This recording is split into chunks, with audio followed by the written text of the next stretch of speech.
are things you can do to. I tend to go for the sacrificial way. I will plant something in a space. If I know I'm having problems with slugs in this bed, and I want to plant cabbages, and I know those slugs are going to eat my cabbages, I will plant one where the slugs go all the time, and he is to be eaten by the slugs.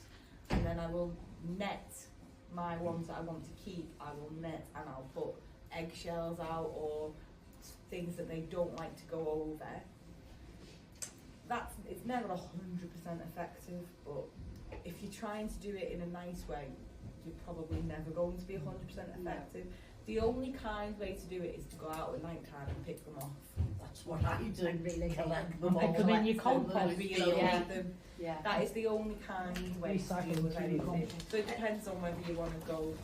But then you can kind of try and distract them. Plant things that they will like somewhere that you don't mind them going. And then eggshells, they don't like going over concrete, they don't like going over you can put anything like that's going to be sharp. They don't like to drag the bodies over. But also the wild garlic we were discussing before, if you plant that. Yes, So, So so I don't know if everybody heard that about the wild garlic and the garlic. Yes. I think the other thing that I would say, and something that we haven't done at Wonky, but when I look at the slug issues that we've had this year, so slug issues that we've had have been on the vegetable side, not on the flower side, not on the shrub side, not in my garden. And if you plant a garden that's rich in biodiversity, it's got lots of shrubs, it's got lots of perennials, then what you're creating is you're creating environments where the slugs may go, but the blackbirds and the thrushes will follow.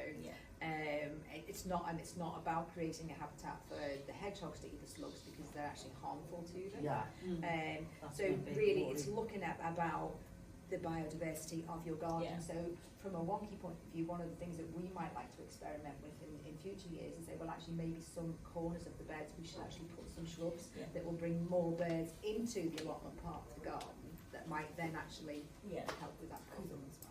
Me and Sarah at Wonky this time, in one of our greenhouses beds, every morning when we go in, we can see the trails. So we know that they're in there, but we've never seen one, we just know that they're in there.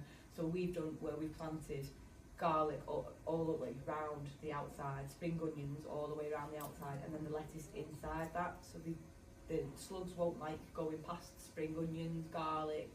They don't like garlic chives, things like that you can put on just around the outside, and then grow your leafy things in the middle, and that will kind of keep them down as well. Some of them are huge. I've looked at it. I'm sure every year they get bigger. I think I would be a lot more worried if I didn't see any at all. So I kind of that's the thing with a lot of pests. Unless there's a full blown infestation going on something, I tend to just leave them be. And not all slugs are harmful either. No. It's not all of them that are doing the damage. And snails are very good at eating slugs as well.